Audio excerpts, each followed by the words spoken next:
Sanay na. Ano ba, nagkakanta ba tayo? Magkakanta yung kami, ano, dito parang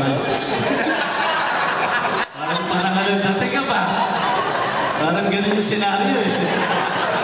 May nagtatawa na lang, yan ang pinigay pa. Anyway, Gab, siyempre, ang wish ko, next week naka-schedule yung operation mo na sana maging maayos at maging matagumpay ang operasyon. Marami pa naghihintay sa'yo dito, Kap. So, kala, bumalik ka kagad. So, yun lang, Kap. Happy birthday.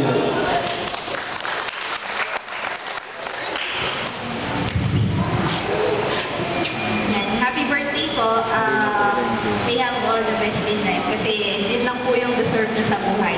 Nothing but the best. So, nako, dun sa operation nyo, huwag nyo na po kainin sa amin. Alam ko na po kung ano yung papa-opera nyo. Sige po, happy birthday.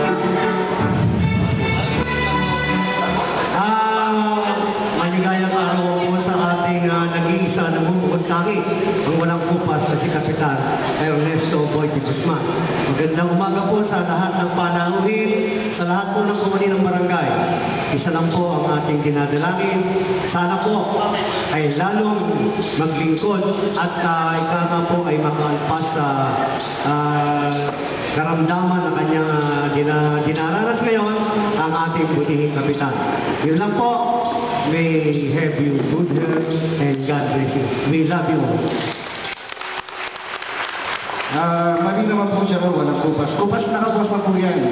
Parang device pero ginagamit pa rin natin. Happy birthday po.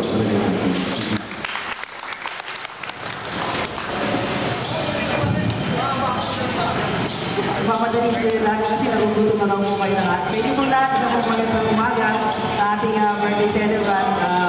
Good health po and more happiness that money can buy. Mamadali kayo ako kung mamadali. Pwede kong madali. Birthday Kap. Sir, happy birthday po. Puro narinig ko natin kanina. Hindi lang po ako bumati mga ma'am. Mga bisita natin sapagkat gusto nang kumain ng mga tao. Narinig ko natin, meron po na siya itang 40 years, napakatagal na po. Ako po, ang sasabihin ko naman, maiksi lang po ang pagkakakilala ko kay Kap. Lahat po ng sinasabi niyo ay nanatiling balita po sa akin until such time na makasama ko po si Kapitan. Napakahirap po sundan ng kanyang yapak sapagkat dalawang terminong barangay captain. Tapos po, naging ADC chairman ng sosial, naging vice mayor, at ngayon po yung balik kapitan. Sino mo ba ang makakatumpa sa kanyang accomplishment? Kaya po siguro bilang ganti, sa isang simpleng pamamaraan, palakpakan po natin ang ating bulihin. Bago mo isa pong masasabi nating idolo, si Kapitan. Kaya po sa umagang ito, sana po pagkatapos nito, lagi po, araw-araw isama natin sa dalangin ang pagaling, no? Tuluyang pagaling ni Kap. Sapagkat siya po ay mag-a-undergo sa isang surgery, pero Kap, kasalik-sigo na po yung inyong sakit. Curable at gagaling po si Kapitan. Magandang po umaga sa inyo.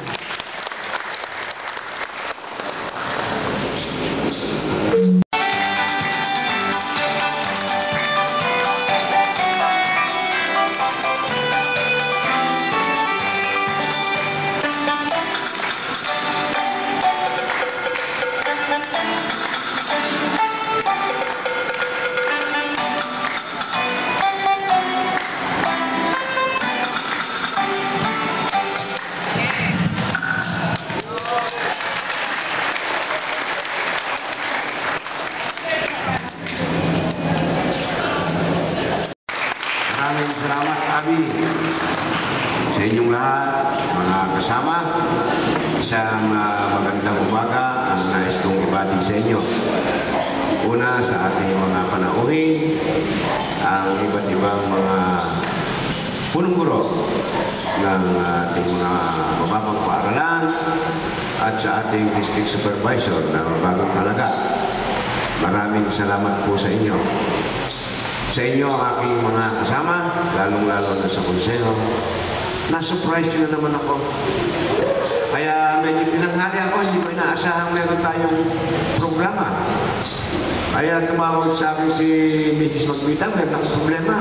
Kailangan ko dito. Akala ko totoo naman. Kaya sa ganitong pamamaraan ay ako ay natutuwa. At nakikita ko kayong lahat mga kasama na isang bagay na inyong ginagawa na napakalaki ang nagiging bunga nito para sa akin. Nakikita ko ang kahalagahan ng ating mabuting pagsasama.